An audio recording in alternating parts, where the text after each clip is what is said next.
14 tips for staying at hotels in Japan. So I thought it was only appropriate to do this one in a hotel. This is the 51st floor of the Osaka Marriott. So that's the night view of Osaka in the background. So to describe Japanese hotels in 4 words, I would say clean, functional, small, and tired. Yes, tired. I find a lot of the hotels, they just, while they're kept up maintenance-wise, they look like something out of the 70s. The best hotels are typically close to train stations in the big cities.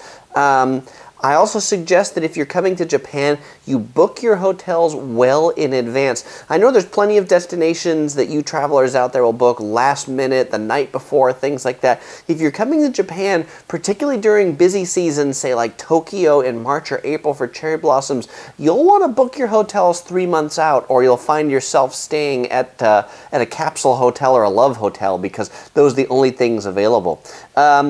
You know, Japan has all the big Western chains, Marriott, Hilton, and Hyatt.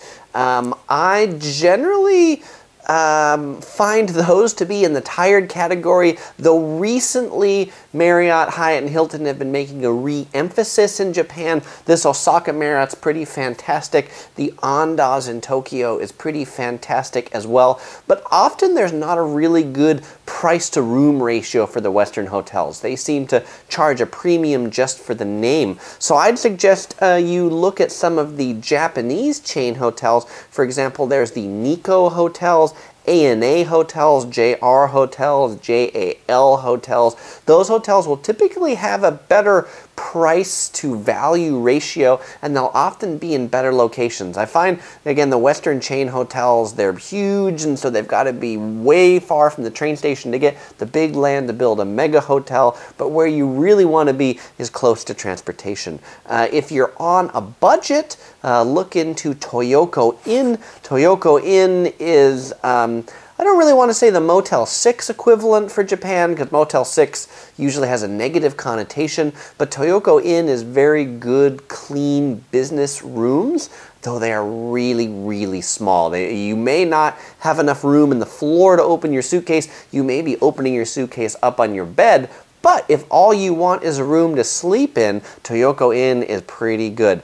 If you really want the Japanese experience, then stay in a traditional Japanese hotel. They are often called ryokans. Sometimes they're hard to get in the big cities. You'll often find the good ryokans are on the outskirts or in the suburbs or in the country. And so that brings me to the next category of hotels, which are onsen hotels or Japanese hot spring hotels. If you are making your way out of the city, I'd highly encourage you to stay at a traditional Japanese ryokan with an onsen, which is a hot spring. Stay at those hotels, book breakfast, book dinner. They're the kind of place you just stay for the night.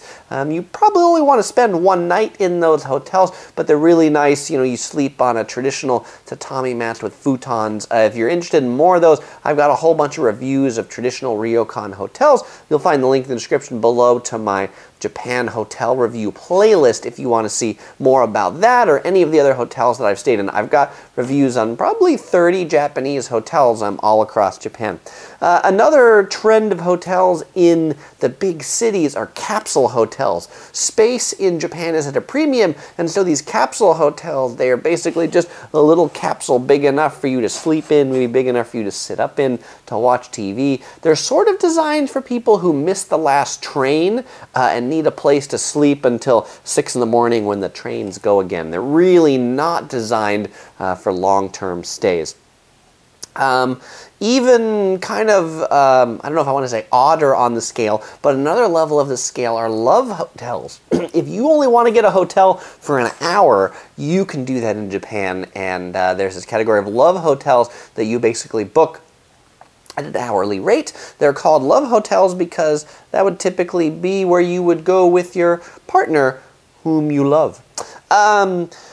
There's also a lot of hostels in Japan. Those are certainly bargain basement things. And then even more bargain basement are manga cafes. This is another new trend. And these are places where they're basically a bookstore / a cafe that have comfy chairs, and they'll charge you something like 500 yen an hour or 500 yen as admission, and then you can just sleep there in the chair while you read your manga or something. So that's going to be the cheapest place to stay. Another option are sleeper trains, because Japan is really big on trains. They actually still have quite a few sleeper trains that you could sleep overnight when you're going from one city to another. When you're booking Japanese hotels, you'll want to pay attention to all the different plans and room types. They're not like, most American hotels that just have a room. Japanese hotels have a lot of different rooms and then a lot of different plans that you can book, with breakfast, without breakfast, with dinner, without dinner, with the onsen package, with this, with that. So pay close attention to those things and look at the different room types. If you don't want the tiniest room, then don't book the tiniest room. Book a little bigger one. I typically, in the Japanese chain hotels, I typically don't book the cheapest or smallest room because it will just be a little bit too small for me.